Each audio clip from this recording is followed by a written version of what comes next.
Anita Katzenbach began having experiences early in her childhood where there were military abductions, extraterrestrial abductions, and she experienced some trauma as a result of efforts to recruit her into a secret space program.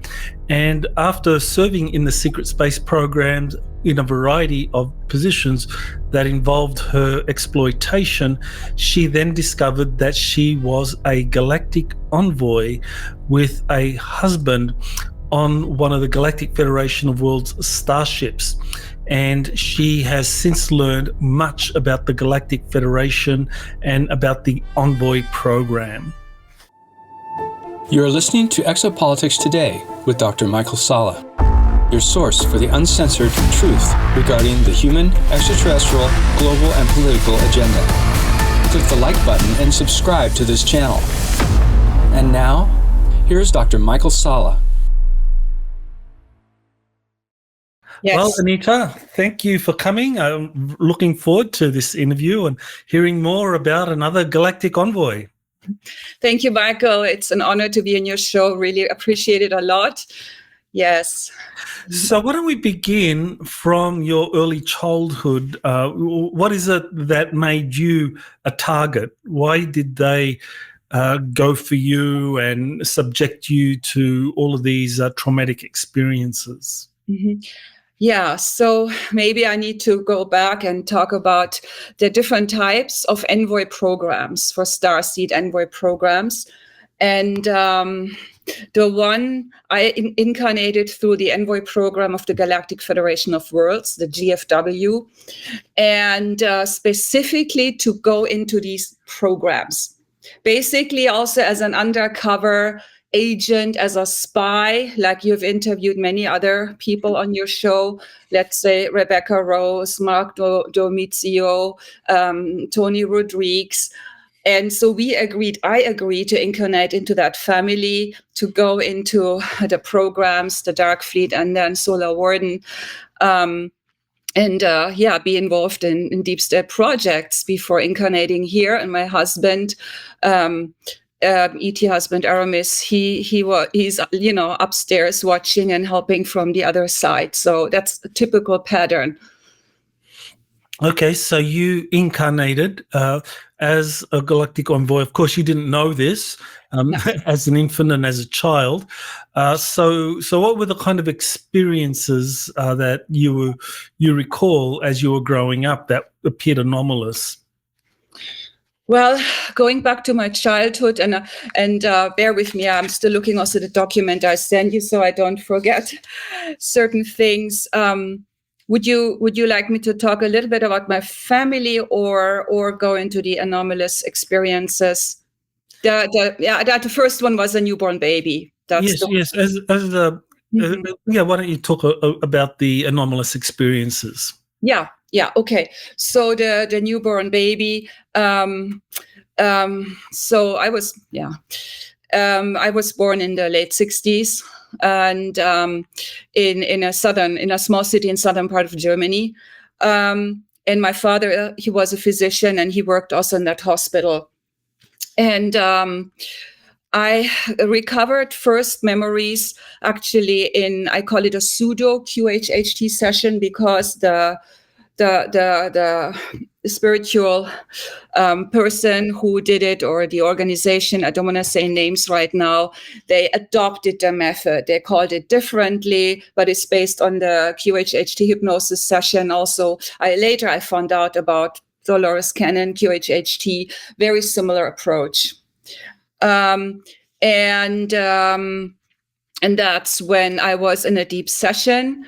Would you like me to go into more detail in that session? No, just give us the kind of like the thumbnail version of what you learned. Mm-hmm. And also, I'm still writing my book, which I haven't published, where I will put all of this in much more detail. So basically, that was 2012, I believe. Yeah. And I went into that. I was very deep in a hypnosis state. And then we went back to, prior to being conceived, it was about working things out with my parents. And then it was, I saw myself in a crib at night in the hospital, in a dark room in the hospital. And there was something very shocking that happened to me. And it was so profound that I had a physical shock reaction. So I jumped off that bed, basically the table where I was lying, and I had to run to the bathroom. And first my body froze, so I got everything to ice cold. My entire body turned ice cold. So basically the organs, the body shut down, ice cold, and I had to run to the bathroom. And at the same time, I had to throw up. Number two, number one, I couldn't control what came out of me because it was so horrendous, but the memory was stopped. And I found out from another envoy later that there's also safety mechanisms built in, could be by the good side or the dark side, almost like a kill switch or something. If you touch certain areas in your memory, some people, that could even get a heart attack or stroke. In my case, the body was shut down. It could have been a near-death experience. That's what happened, right, when people also die. But I got out of it, and the facilitator said she has never seen something like that before. So it took me days to recover. Then I spoke to my mother, and I had a very unusual sleep pattern since as a newborn. So I was screaming all night. And as soon as it basically at dawn and as it got, daylight came in, I was sleeping like a log. And I did it for a very long time.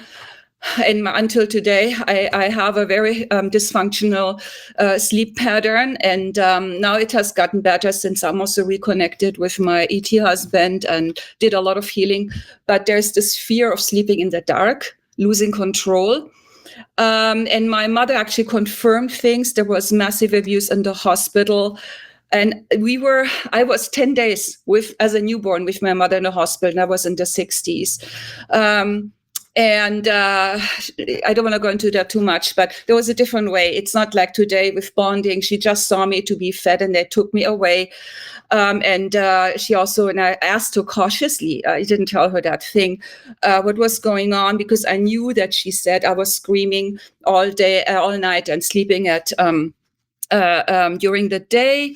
And then she said yes. And the nurse came also in one day. Even my mother got upset, and she said she was kind of laughing and saying, yeah, your girl was green and blue. They found me being green and blue when she brought my mother, to me to breastfeed me.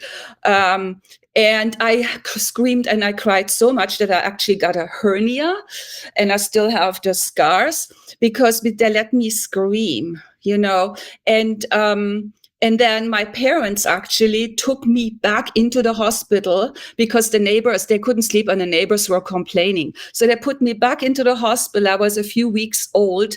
Now my mother's embarrassed to talk about it, how long it was. I think it was a week, but now it's like whatever. And that's when also the hernia happened. I lost my voice. So massive abuse. So these were data points. I like to collect data points, Michael. My background is I'm a researcher. I have a master's degree in psychology. I was 5 years involved in a PhD program, which I didn't finish. So I like to connect data points. I'm also skeptical about everything, right? And come to conclusions. And then on top of that, and there was no organic issue. They never found anything. I was perfectly, quote unquote, healthy, according to the doctors in the hospital. And now I found out more recently from my husband, yes, there was deep state involvement. I was taken as a newborn baby in the hospital, and my father worked for the deep state, and they called it projects. So, and this was the US military deep state working with the Germans. And there were two deep state agents in the hospital. So, and I knew that before incarnated. I agreed already to go through this at this early stage. And then I have basically no memories except, I have the hernia and what my mother told me, and then, the hypnosis session. So this seems to fit a pattern that, as you mentioned, others have described, where you were being tracked, that they knew that the person incarnating into your family, into this child that was being birthed by your mother and of course your father's kind of genetics were involved in that they were able to track the child that would be born, or the soul that would be born into that body, and that from the beginning they began I guess the MK Ultra is probably the way to describe it, to start conditioning you so that you would later be used in the programs. Exactly. And what was shocking to me, I just found out very recently, I had a suspicion that my father was manipulated by the deep state and he became my handler. Maybe I'll talk about that more. So I had a very dark and difficult childhood. And that he did apparently medical experiments. So he was taken a mind wipe by the deep state and he was programmed to handle me because he's a physician. They took him. But he didn't work for the Dark Fleet later. I clarified that because then the U.S. military, Germany was, everywhere U.S. military, and the city Sonthofen, where I was born, it's actually there was a huge military facility from the Nazis, the Third Reich. It's called Ordensburg, NS Ordensburg. There are only 3 in Germany, and so who knows what was going on there? And then the Deutsche Bundeswehr took over, and then the U.S. military. And the U.S. deep state U.S. military. And then they did more projects with me. Again, I have no memories. I just know I've extremely traumatized, dark childhood, very depressed, suicidal through teenage years. And I just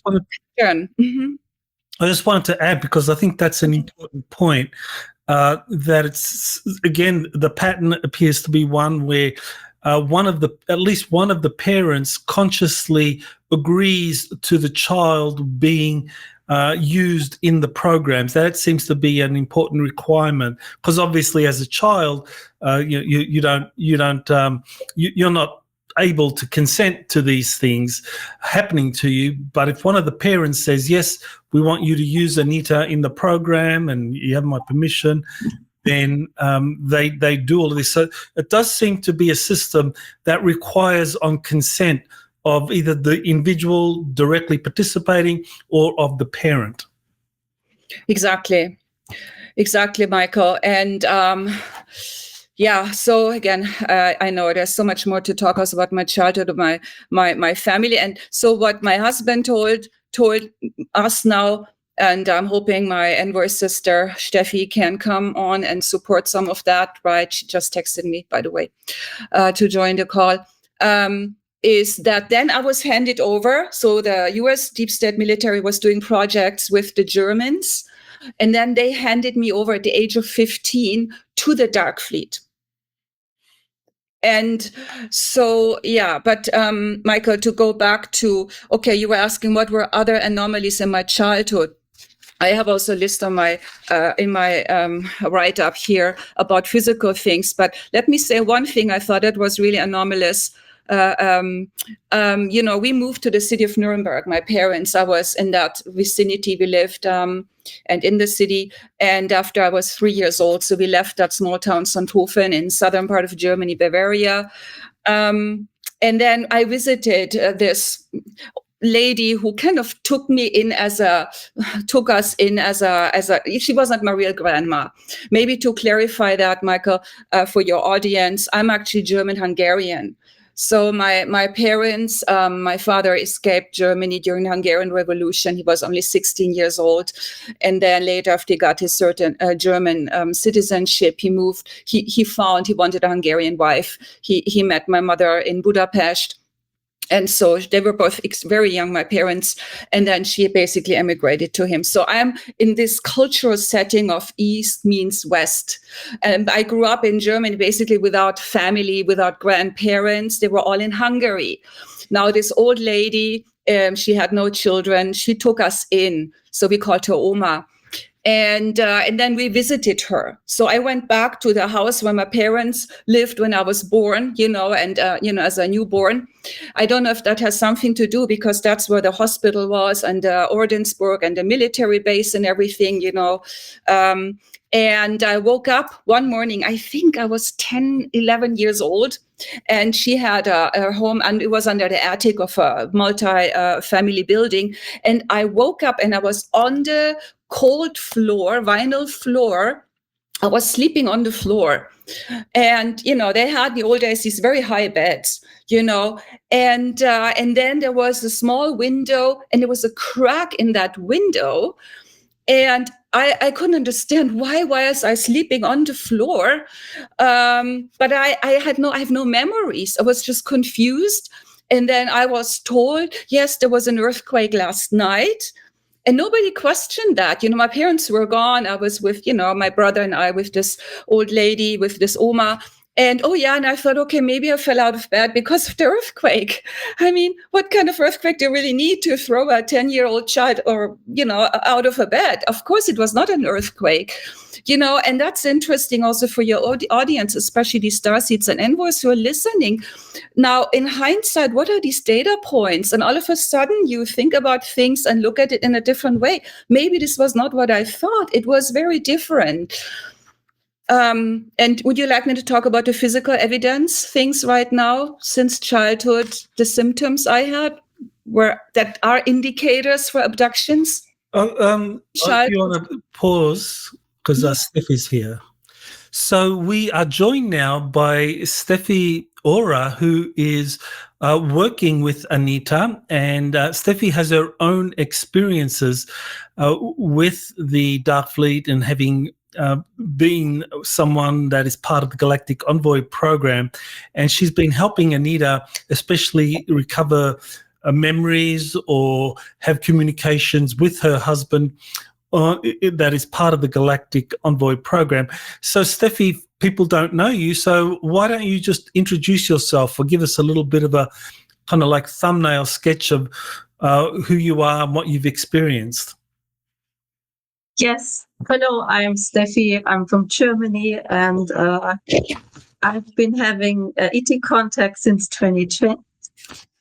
I also there my whole awakening phase started, and I've been in telepathic contact with my Ahel fam and also with my ET husband upstairs on his ship. And I'm also helping my other envoy sisters as well, and friends also get in contact with their husbands. And in the past, I was involved in with Grace as well, abductions in programs. I have memories of Grey hybridization programs, and also from the CRK, and also very much involved in sex trade as well. And I was a little bit on Mars, and then I was rescued there from my Ahel family upstairs. Yeah. Yes, well, you certainly have an amazing story to share in your own right, and I know you're a very skilled telepathic communicator, and that you've been helping Anita in the communications with her husband in the Envoy program. So, Anita, why don't we just pick up from where we left off before? You were just about to talk about some evidence, before joining the Dark Fleet. Yes, thank you, Michael. Yes, so just data points, because I don't really have memories. I didn't see ETs and ships, but I was scared of ETs. I was scared of science fiction movies until many years later, really didn't want Star Trek and things, and creeped me out. Dysfunctional sleep pattern, as I mentioned. I had insane fear of the dark, of the devil and dark entities come and attack me. Some of it, that was my interpretation, had to do with a very strict religious upbringing. My parents were extremely, I don't want to go into that, Christian faith oriented, and they told me about the devil and if I'm not a good child and all that stuff. So anyhow, but what was hypervigilance, jumpiness, extreme nose bleeding for a long time, many times a day. I had problems sometimes in class, in school. It started again. lots of blood, waking up with bruises, mostly on my legs, scratches. And I was always alert, that's a sign also of abuse, like the hypervigilance at night. It was very difficult for me to even have deep sleep. I always felt like I have to defend myself, that something can happen to me. So when I sleep, I lose control. And this is until, throughout my entire life. So that was some of the things, serious anemia. I had to get at some point, injections, iron injections, because my red blood cell count was so low. Fainting in the morning, waking up. And what is also typical, what others also mention, feeling groggy, like drugged, hungover, scared of the moonlight, and highly sensitive person, which got worse with age, light, odors, people, noise, and also very, very frequent migraine headaches until right now. So there was something. I was drawn to the stars, but terrified of extraterrestrials, as they were also portrayed in the movies, unfortunately, So, and then something that stood really out, Michael, I developed spleens. Now I can talk about it. It was one of my big secrets. I had huge anxieties and panic to look people into the eyes. Until my 30s, I was already, having a business career and everything. I got panic attack, but I forced myself. So to look people into the eyes, interact people. The worst was like, lunch if somebody's sitting next to me. That was even with more so with close friends. Family was different. My Terran family, no problem, but more with close people, co-workers, friends. And I didn't know why. And another thing that I think a lot had to do with my lab, MK Ultra experiences. And then I had also very huge anxieties about anything that had to do with eyes. I actually wanted to go to medical school and become a physician like my father initially. That was the dream. But I was terrified of, ophthalmology education. I thought I cannot look at anything, or if you see movies when they do torture or somebody has something with their eyes. And when you did the interview with Dr. Catherine Milano, it was very interesting because Steffi and we were also together on Mars, and there might be a connection. And she mentioned, in her movie Dark Fleet Geisha, that they put implants in the eyes that so for the people to use as camera. So I don't know what it is, or there was some torture I had to go through, but that was very, very unusual. And to finish this, one more thing, I was a very high risk taker and very adventurous.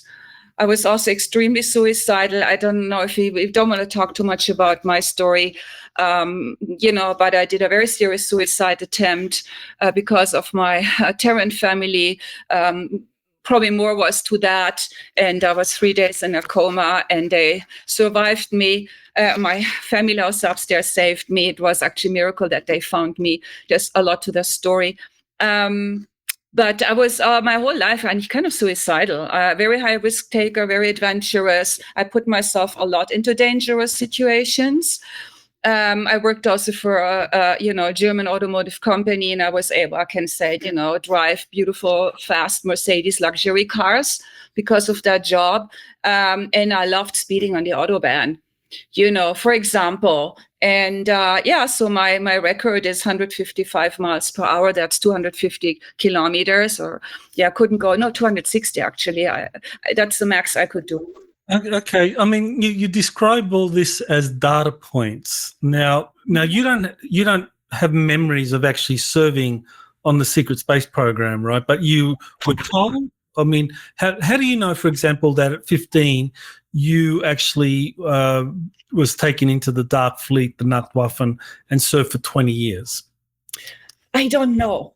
What I know, Michael, at the age of 15, 16, until 35, I was in a 20 years and back program. A huge personality change happened at the age of 16.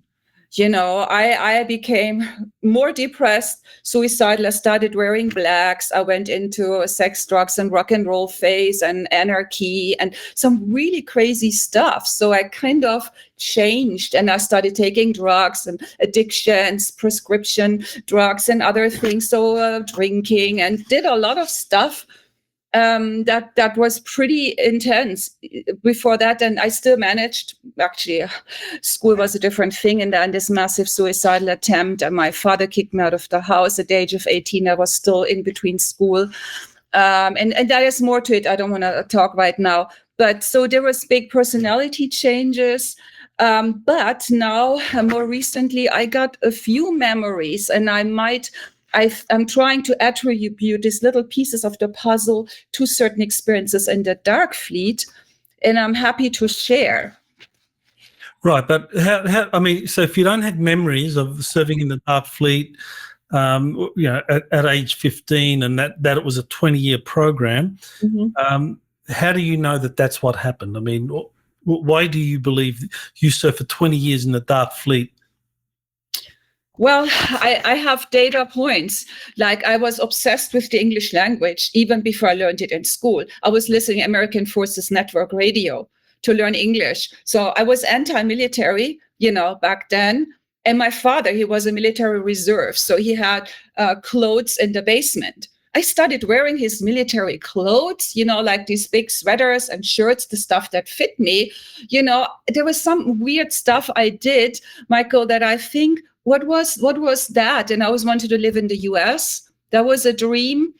And I have now, around 2020-ish, I started getting a few memories, and I would like to share them, which I say the one must have been on Mars. But I cannot tell you that I cannot say, yes, I was 15, 20 years in the Dark Fleet. I cannot, Okay, all right. But you believe that based on some of these data points. I have one more data point, Michael, which I didn't put in my document. When I had these pseudo QHHT sessions, there was one where I saw myself being a male in a Nazi uniform and torturing somebody. I never really talked about that much. And my husband told me, through Steffi, I had a clone, but the clone in the Dark Fleet is dead. All right, but Steffi has memories. Steffi has memories of serving with the Dark Fleet, and she remembers seeing you on Mars. So why don't we have Steffi talk about that? Is that correct? I mean, Steffi, did she see you on Mars, or she just served on Mars and knew that you were? Yeah. Okay. What's the connection with you being on Mars? Well, I only know through my ET husband that I have memories from the CRK. This was in Dulce.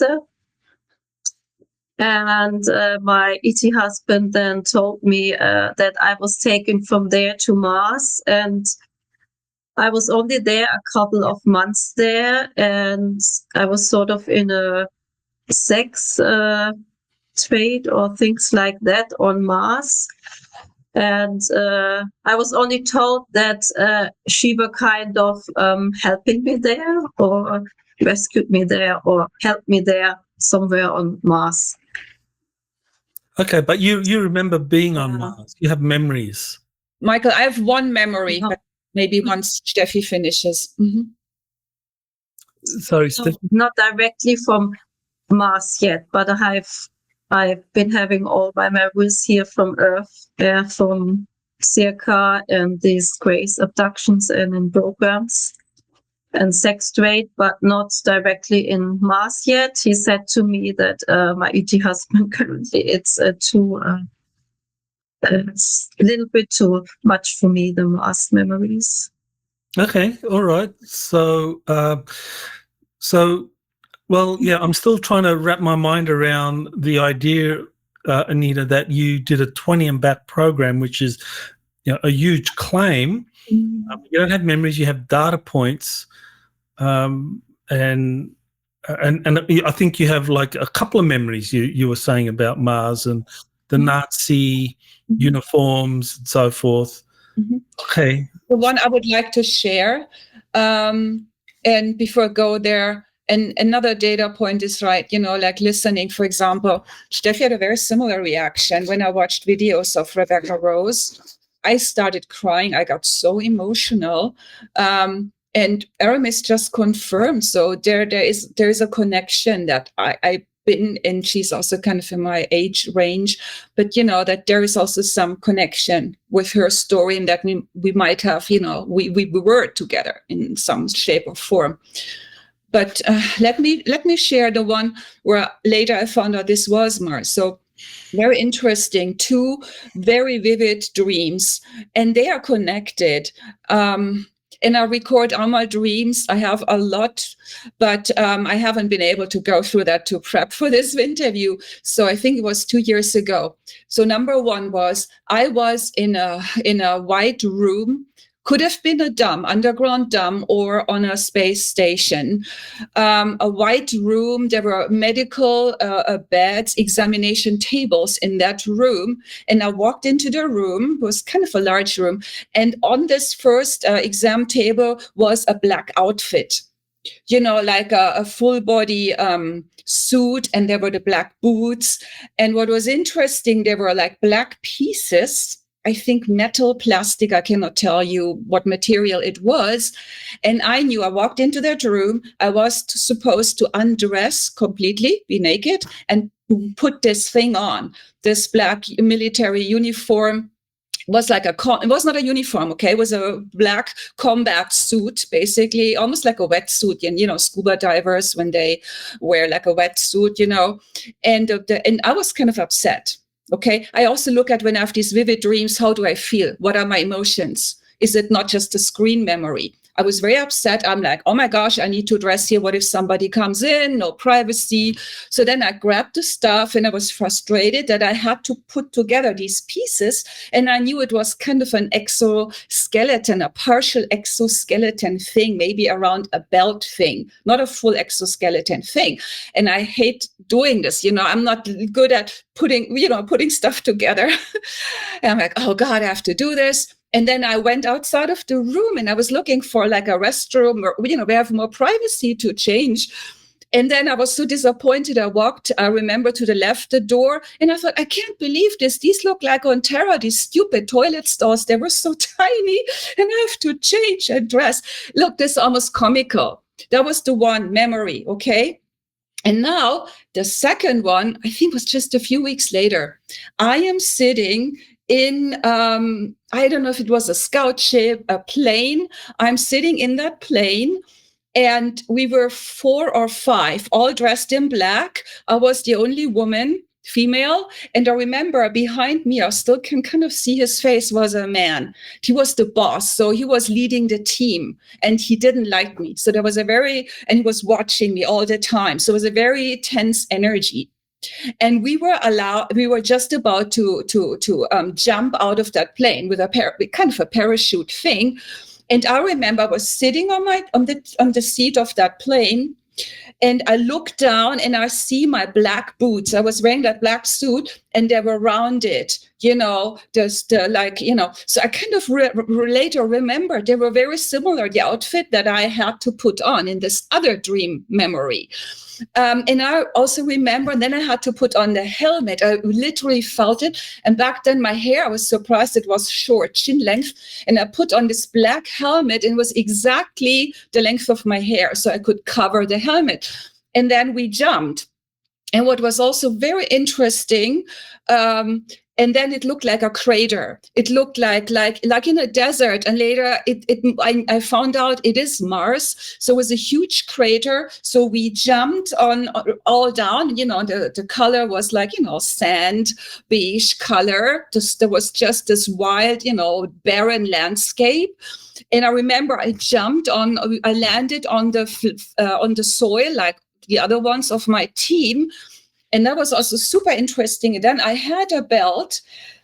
I don't remember how it looked, but I know in the middle was like a circle, almost like in a safe. And I click.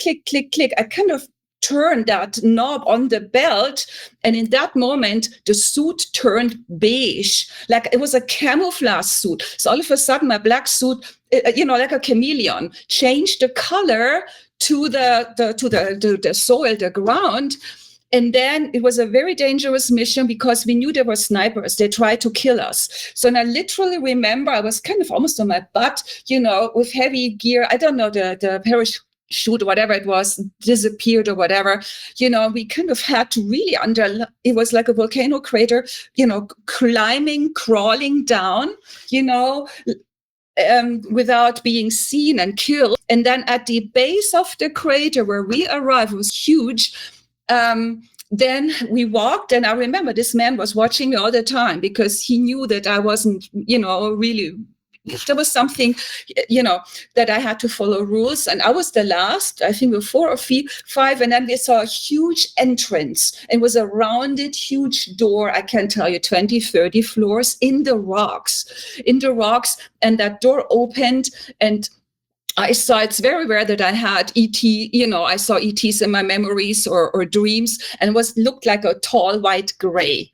He was much taller than me, and he opened the door. So that was the entrance, a hidden entrance to an underground base. So somehow the door opened, a huge gate basically. And then we walked in, and I was the last, kind of cautious. That's all I have. But then later I thought, man, I can connect these two memories. And then, very interesting, I watched maybe shortly thereafter an interview with JP and Jean-Charles Moya, and I forgot who did what, but both mentioned that they had memories being on a mission, wearing an exoskeleton, black suits, and maybe it was JP texting Jean-Charles Moya or vice versa, and even an image, and I saw that on the video, and it just hit me, and I thought, oh my gosh, they're kind of almost a déjà vu. I don't know. I mean, they were in Solar Warden. I don't know if I was already undercover agent. Was it still Solar Warden? Was it Dark Fleet? I have no idea. Okay, so you've got some memories of having served in the Nachtwaffen, and so it's you got more than just data points. You got some memories, but the overall conclusion is that you served for 20 years. So. Where does Steph's information kind of corroborate your 20 years and back? That your belief that you served for 20 years and back with the Nachtwaffen. What is it that Steffi has experienced that corroborates that? Steffi, do you have knowledge of having served with the Dark Fleet? I mean, that is anything that Anita has mentioned, does that kind of ring a bell as what you know or experienced? On Mars, I don't have not memories yet about Mars. So, and I do also not have memories of being like a soldier or something that I do not have, not yet, as in negative programs. I have been some memories in, but this was more like in 2020, 2021, where I had experienced something with the real kilitockets in it, some memories, and also as like an undercover agent in sex trafficking. There are 2 memories only of that I suppose it was a positive program that I was there, but usually I only have my memories are only like that I'm being used in programs, in negative programs here on Earth. Okay, all right. Underground bases. I see. So yes, you can talk more about underground bases and some of the things that have been happening on Earth as opposed to Mars. So it seems as then that where you, Anita, and where Steffi's kind of experiences begin to dovetail is more about the Galactic Envoy part of all of this. So why don't we talk about that now? Why don't you talk, Anita, about what you know of being part of the Galactic Envoy program? Okay. Okay, Michael, happy to talk about. So just, I have a few more, little memories of, maybe SSP or Solar Warden. Would you like me to skip that because now it's the three of us talking, or should I just say a little bit more before we go into the Galactic Envoy stuff? It's up to you. Well, I think it'd be good to talk about the Galactic Envoy now, because that brings Anita into the picture, and she's very relevant to what we. There's a lot of shuffling. Is there shuffling? You hear that shuffling noise? Oh, I'm sorry. You mean shuffling? Yes, I'm sorry. Yeah, I was moving papers because I'm looking at my timeline here. Mm-hmm. Yeah. So, So Steffi, maybe do you want to talk about Aramis and how you connected and what you've experienced? And now we met upstairs on the battle station, the XL6, or some call it Excelsior. Do you want to talk about that? Yes, it was. I'm in contact with my ET husband upstairs, and I have like a 6 density cell upstairs, and I'm able to connect with myself, and then I can see through my 6 density self upstairs. And usually I'm on my ET husband ship, and seeing a lot of great things there, and technology as well. And last year it started that I went with him to the battle station, to the Galactic Federation of Worlds, and we went there for meetings. And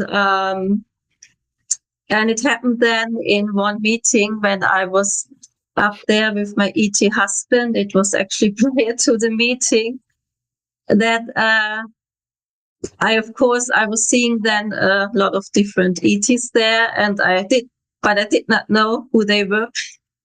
And first I saw one with short black hair, and I don't know, he was smiling at me, and I thought, okay, I don't know, I had a feeling that I knew him. And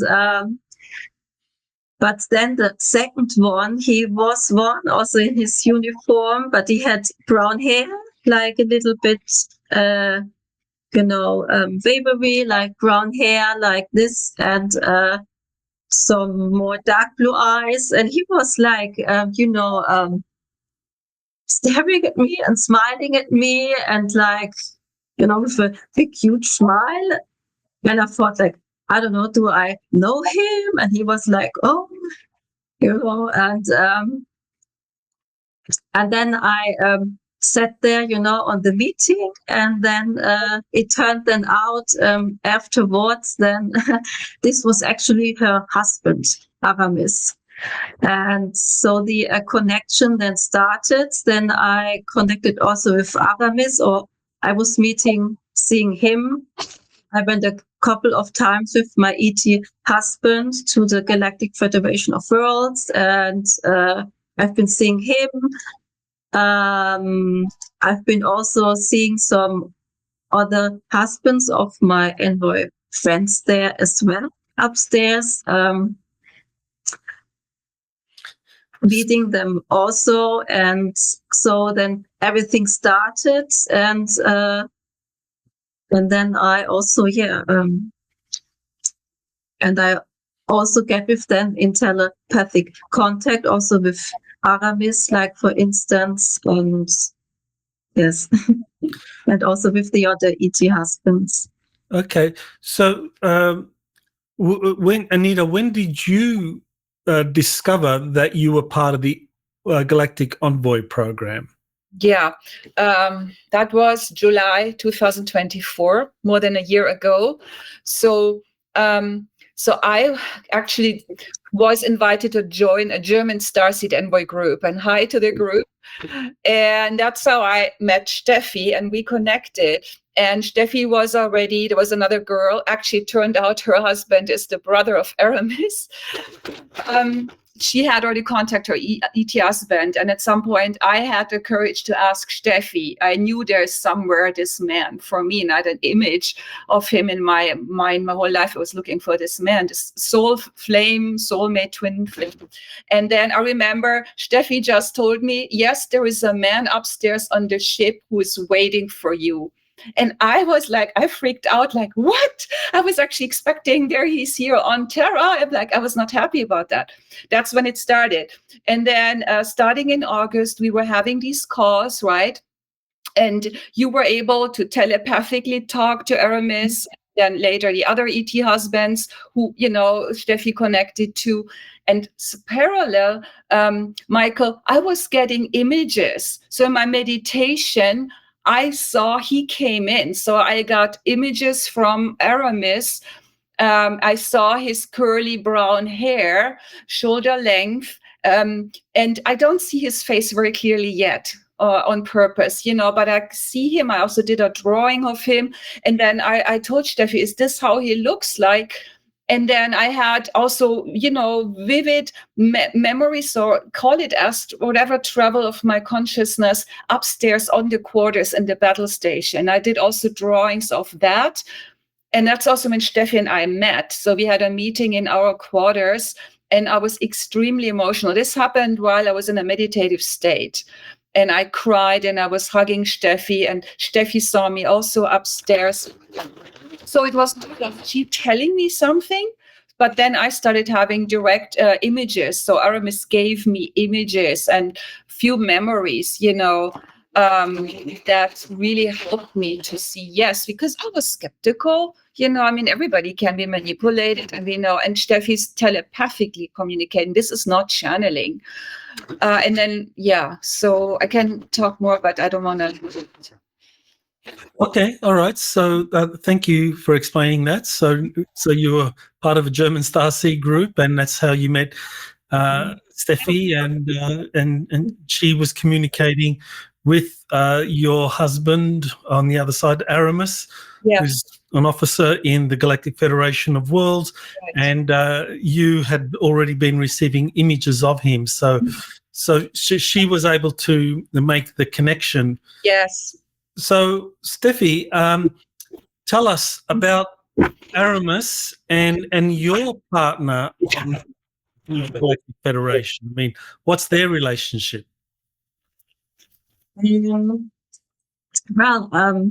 What I know about him, Aramis is a high commander at the Galactic Federation of Worlds.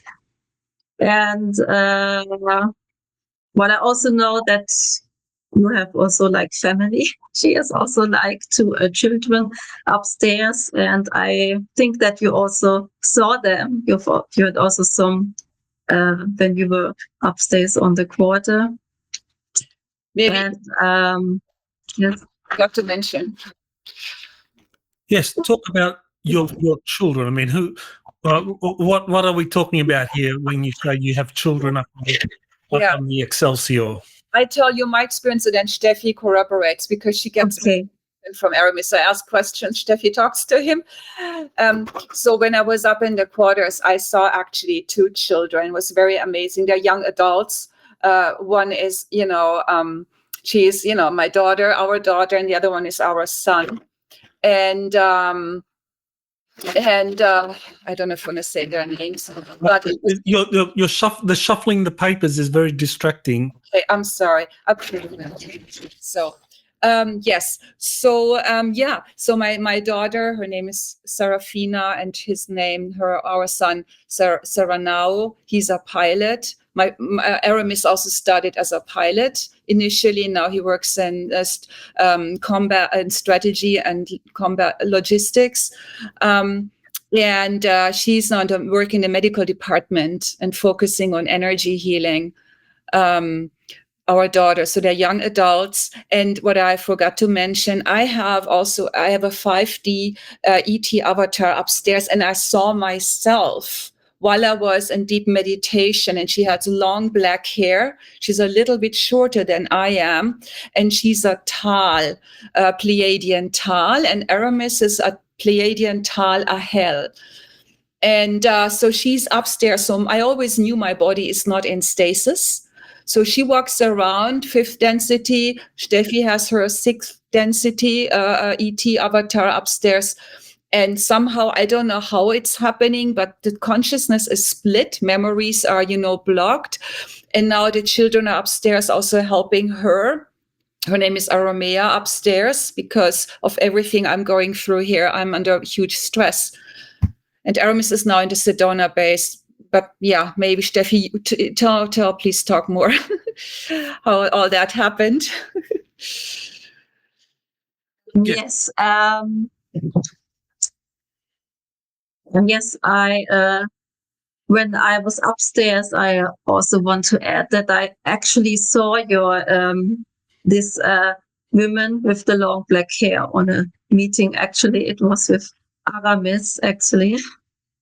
And she had first the experience and saw herself with the woman with the black hair. And then when I was with a meeting with my ET husband, then I saw then this woman with the long black hair, and she was standing next to Aramis. And then I told her, yes, I saw you upstairs. And yes, and currently, Aramis, he's currently at an underground facility in the mountains in Sedona, and I've been a couple of times with him in telepathic contact there. He shows me also like part of the base, like his office, for instance, that he showed me, or some hallways. So some kind of things that he was showing me in that base as well. He also told me that underground facility, there are currently 40 ETs there, but he said to, and that the Galactic Federation is currently, building this place, to have like a point there for the Galactic Federation. There was also like a teleportation spot to the Galactic Federation of Worlds. When I was once in contact with him, he was actually at the GFW at the battle station. And it was very interesting that he showed me actually, we went there to they have these elevators, but you're only like 1 second in there. They do it with their consciousness, and there's like a light coming down. And then the kind of elevator opens up, and he was showing me, he went there to a teleportation. It was like the hallway, and where the teleportation rooms are. And he was showing me like everything that he has, like also like holographic, like an implant here, that he went in there, and in the teleportation room. And I was there, with my consciousness, and then he said to me, well, I should like jump into him. And it took me 2-3 times to get consciously in him, because he wanted that my consciousness, like I'm teleporting with him to the Sedona base. And it was it was really also great to see that he was standing there, and suddenly there was like a holographic, it was round from up, like looked like a tube or something, but it's holographic. It was round, and it came down from the top. And then he also like a holographic, I don't know, implant something, and he was holding it, and then there was something like scanning it. I guess it was the location. And then suddenly, whoops, like 1 second, we were at the other teleportation point at the Sedona base, and it was similar looking. And So he went then out, and I also saw then some ETs there. He actually also was using his holographic implant to get them out. So they have also security there. You know, they all have their holographic implants there. And yes, like for instance, this was seeing it was so he let me see a lot. Also sometimes from upstairs where he is, and then I can tell that also to Anita a lot. And he usually I'm only seeing currently some hallways. What was very interesting, what I saw on that base, it was very interesting that he went like there's like a balcony there. It looked like a balcony, and there was it was like a holographic like screen, but it looked very real, and it was the view of Sedona. And he said to me, if you would be high up of the mountains, this would be the view to Sedona. And because she is sending me also a lot of pictures, these red rocks, because she's hiking a lot there. And I was recognizing, oh yes, that's Sedona. And it was really amazing to see that holographic screen. And it looked very like real, like it was, wow, if you have like in real time the view, although you're sitting in the base. And all right. Yes. May I add to that? Sure, go ahead. Yeah. So he told Steffi it's a small base, right? He said it's still cozy, like 20 floors. And it started 5 ETs. And I think first he was in Cheyenne Mountain. And I got an image from him being here on Terra. Can go into that. And then it was a validation from Steffi. So he was in Cheyenne Mountain, and he moved to the Sedona base. And one of his jobs is now to build the base. Now it's 40 ETs, 20 floors. And he told Steffi, right, and you remember the gray base in Germany, that the largest bases have 80 to 100 floors. So Sedona is a small one. Only GFW, no other US military or Earth Alliance there. And I'm not allowed to go in there or see things, but Steffi can with her consciousness, and remodeling the whole thing. And do you want to add to the 5D with the base, explain that, how it's set up, what he told you? Yes, he also said to me that this base is like in 5th density, like the surrounding, they don't wear any density belts. And yes, he said me about this, the 20 floors, so it's small. Because in what I remember, I was in a base here in Germany in the Black Forest, and there I remember it was like 40 floors, so a little bit larger. And he said to me, there are like bases, the big ones with 80 to 100 floors. So it's like, he said, very like, small base. And he also said to me that usually it's cloaked, this whole base, but he lets me in to see it. So if they want, they would let you in to see it. And he also said to me that very interesting that they have like a hangar there as well, and it would be higher up for the spaceships, the scout ships. But he said to me, if you would find the hangar here in our density, it would be empty. He said, because the ships then they are on a higher density on the 5th. Yeah, that you told me as well. Okay. Yeah, I don't know. Was there something else? If you know, Anita. I just wanted to better understand the dynamic here. So, Steffi, you're able to communicate with the husband of Anita. Yes. Sometimes he allows you to be able to see through his eyes what is happening, and you relay that to Anita, and then Anita's able to better understand her place in the Galactic Envoy program.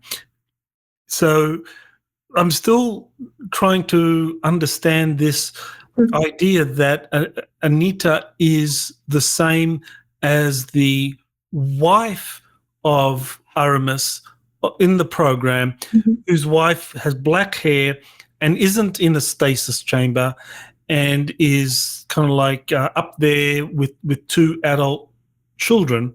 So, but Anita and this woman in black are the same person. Yes. So, yeah, can you explain that? How can they be the same person if Anita is operating here fully conscious and Aramea is on the starship or wherever, and she's not in stasis, she's operating fully conscious. So how can both of you be operating fully conscious? I mean, how does that work? Steffi, can you answer? Can you share how you feel? Can you explain that more? I can a little bit, but maybe you. I don't know. Or maybe you explain. Okay, Michael. The only way I can understand it is there is a consciousness split. And we know at least two more girls, right, in our German envoy group. They have also the one, who she has also her ET avatar upstairs, and we met also with her, and she's here on Terra. Most of the other girls have their bodies in stasis. The way I understand it, it's a split of consciousness. And Aramis said also, we made an agreement before incarnation that we will do the merger again. So I will go back into that 5D avatar. And I want to be at the same level of consciousness. He's in fifth density, So at some point I will go back into that. What is interesting, in one of my deep meditations, I saw her completely being, sick. He was, he was sitting next to her bed. She was in a kind of a medical, treatment table bed, and she was very sick. So she has to go a lot into healing chambers. And because she feels everything I feel. So our ET husband, Aramis, feels also everything I feel, because you have this also soul connection, a heart connection. And I'm going through extremely, very difficult times. So there's this connection. And he told Steffi recently she's unable or not able to do her work anymore. I think she's also officer level at the GFW. She's really incapacitated. And that happens a lot. And I mean, your 60 had, also had to go into a medical chamber after you had some stuff going on here on Terra. I don't know if that helps a little bit more to explain that. It was interesting, Michael, when I saw her the first time, I was like, my consciousness was literally on top of the ceiling. Like when people talk about after people had a near-death experience, right? They leave the body and they are still up there and see the room where their body is. And I saw her walking in front, and I knew that's me, the long black hair until her butt. And then I actually jumped into her, and then I was her. It's very difficult to explain. I don't know. I'm very excited to learn more about it. Well, I heard something similar from Mark Demizio, where he talked about a couple of soul extracts, or where there was the fragmentation, where there were two clones made of him, and that they were operating at the same time as he was leading a conscious life. And so, in a way, that was like three versions of him in the same timeline, all doing different things. And when they died, then he would get his memories back in his kind of like Earth 3D body when the clones died, who were doing these things in the program. So it sounds like the ETs or the Galactic Federation does something similar, but they're using their personnel, and a fragment of the consciousness or a soul extract is born on Earth, as in your case, and then goes through life, gathering memories, and then at the end of that life, all those memories go back up. Yeah, that's the way I agree. Yeah. I don't know if it's also safety reasons that some of us who've been in programs, in case we got killed here on Terra and they cannot save us, they can put us back faster into the body, as opposed to those who are, in stasis. And or because also the work I've been doing upstairs, I'm still needed upstairs as well. And right now it's even more crazy, Michael. again, Steffi confirmed, and I had other data points. I'm also working in Solar Warden. After the age of 35, I was handed over to Solar Warden, but not rescued like some of the envoys talk about that, but the contract with Darkfleet expired. So I'm working simultaneously still in Solar Warden, but that's me, this version of me, not the 5D upstairs, who's probably helping. On and off. So it's so weird. How is that possible? Not just being taken at night, but simultaneously. But I can't share more. And I don't know. I've basically no memories and not supposed to. Okay. But that's also, I had direct energy weapon attacks. I know we don't have the time today. Massive attacks on my life. Steffi had that. These are also again just recently, last few months, trying to take me out. Steffi, because of the work we're doing. Okay, so you served for 20 years in the Dark Fleet. That's the information you've been given. And you have a few memories of being in the Dark Fleet that you've already described. Mm-hmm. But then after 20 years in the Dark Fleet, you then signed up or were handed over to Solar Warden, and you are still now working in Solar Warden. So you're saying that in the Solar Warden program, mm-hmm. you want to explain how that can be? Because if you're already, Aramea is working with the Galactic Federation, mm-hmm. And is on the Excelsior, mm-hmm. and a fragment of her is living life as Anita Katzenbach. Yes. Mm-hmm. Then who is serving in the Solar Warden program right now? That's me, Anita Katzenbach, and I'm being mind wiped. That's what they do with many people. What I don't understand, Michael, that they also do it simultaneously, 24/7 as needed, not just while I'm here sleeping. I don't get how that's going. I don't know, Steffi, if you can talk to that. That's I don't know. Completely mind wiped. And Aramis, of course, he's also here. I mean, he's kind of my handler also. He's now on Terra, watching and helping and probably taking me to meetings. I mean, he has a scout ship. He told Steffi, also from the Sedona base, he's here super quick. He can, he takes me also out at night. My astral body, we talk, and I'm mind wiped. I was upstairs physically, but mind wiped and all that stuff. So I don't know how they're doing it. They can freeze time. They work with time, right? They can do that stuff. I don't get it. Okay, so how do you know then that you're working with the Solar Warden? Is it more memories, or is it from information from others like Steffi? More to that. I have certain SSP memories, which I don't know if we have the time today to share, which feels that I was more, in a benevolent setting, rescuing, also in sex trade, rescuing. As a pilot, I could see myself, and the one was where I was I heard the words, this is a life-giving facility, a cloning facility. I tried to find something out, and then there was a drone in front of me and trying to kill me, and I didn't understand it first.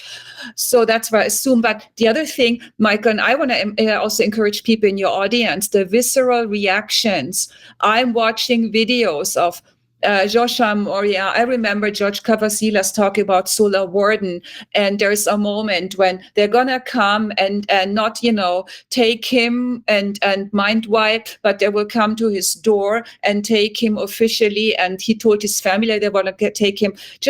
I got such a visceral reaction. I was shaking. My whole body was shaking. I listened to it 3 times. I got chills. It was insane. So this is what I say: the body, the cellular, the unconscious, on a deep level intelligence, when you have also visceral reactions, listening to others, hearing things, and that's again, I call it a data point. Okay, well now, Steffi, do you have any information about Anita being part of the Solar Warden program?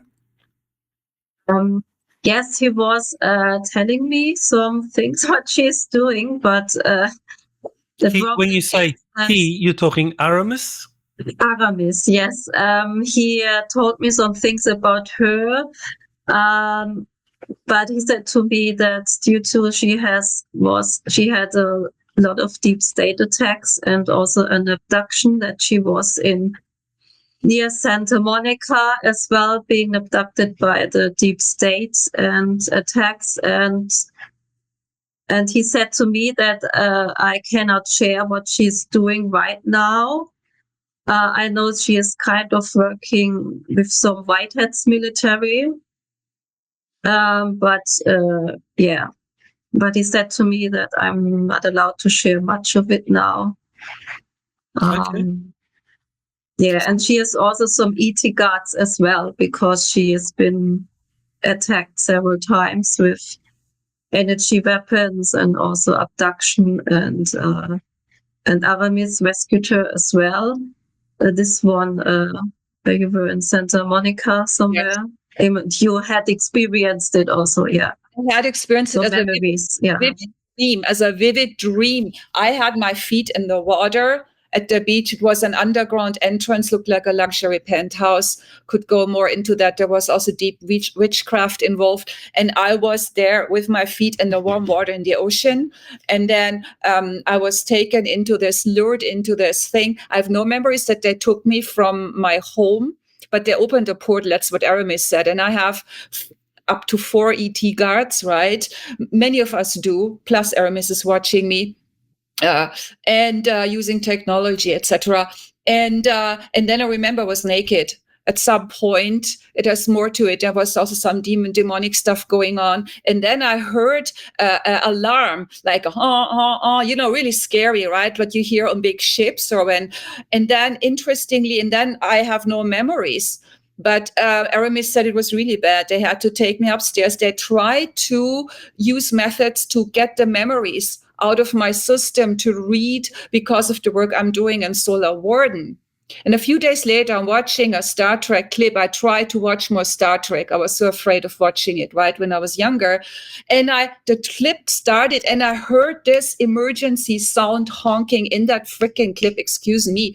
And it triggered me because that just, bam, brought back the lucid dream. I had vivid memory. I call it a vivid memory a few days ago. So the deep state agents still have some technology, not much anymore, so they can open portals. That's what happened also to me. But they could track me because, and that's how they got in, even though a few times the ET guards were stopping them. That time, 3 deep state agents came into my bedroom, right, Steffi? That's what he told you. Mm-hmm. And one was able, I think, to go with me through the portal, and they abducted me to a deep underground base, Santa Monica, California. And I can see kind of the building and stuff in that memory. And I used to live in the area, so I know the area very well.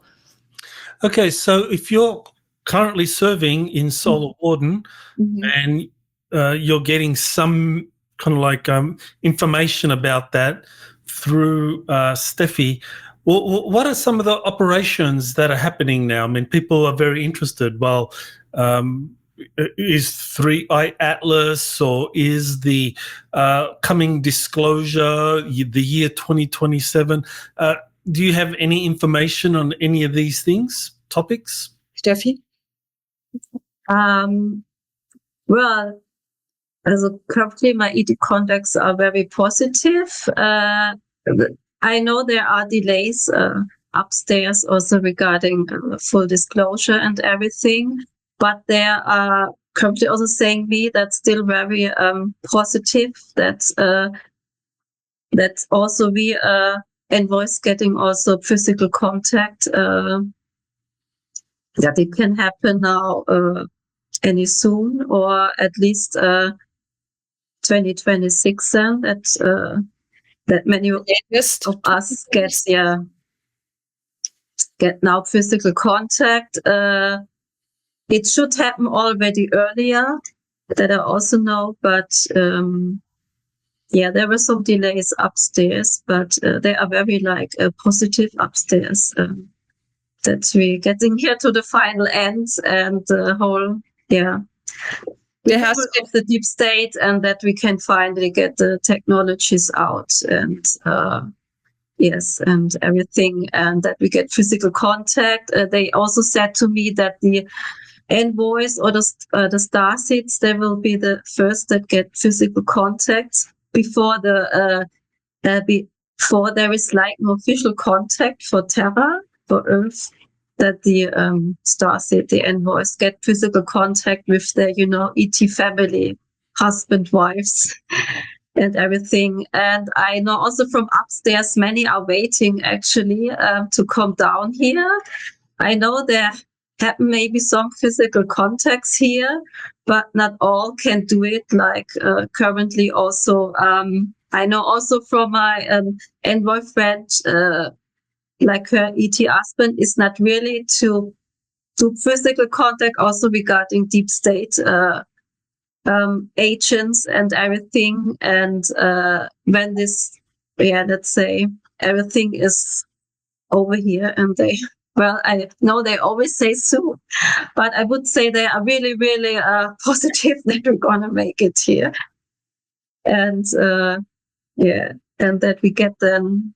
And they are also very happy, also everyone that can get down to their, star seeds down and envoys and make contact and memories back. Also told that our missions will also start, that we will also then work together also here in Terra, also for disclosure as well, that we help here then for the full disclosure here for Terra then as well. Many of the envoys are ready. Yes. Hey. Well, we do need to start wrapping it up. So, Anita, I want to give you the opportunity. Do you have a kind of final words for the audience? Yeah, basically also what Steffi said. Yeah, the positive event, it is coming. We need to, let's stay positive. We've been through a lot of hardships and delays, especially the envoys, people on this planet. We will be rewarded. We will be reunified. We will get the memories back. Some of them upstairs only and healing chamber. And there will be really a bright future for the planet. And that's what I want to say for now. And we will get the healing and everything we went through. Even though there were some mistakes made upstairs, these organizations are not perfect. So they had to clean up also stuff. And but we will be able to then really, really embark into a new future for Terra, and it will have huge implications for the solar system and the galaxy in a good way. Thank you. Thank you for that, Anita. So, Steffi, I mean, we've heard a little bit about your story. When can my audience expect to hear more about your experiences and your Galactic Envoy story? Yeah, I maybe get in touch also with my ET husband, but I hopefully we can soon do an interview then.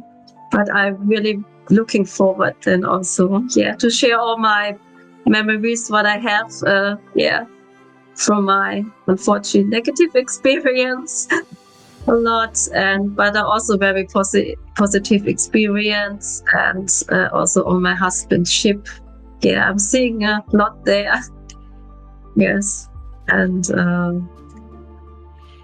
Well, I do look forward to being able to do another interview with you, Steph.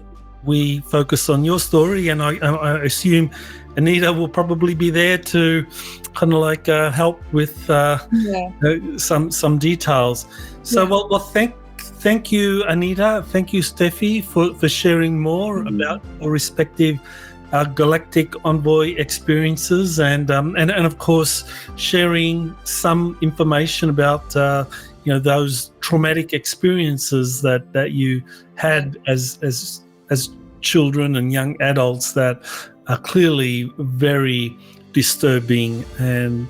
But thank you for having the courage to go through those experiences and now to share that with the world.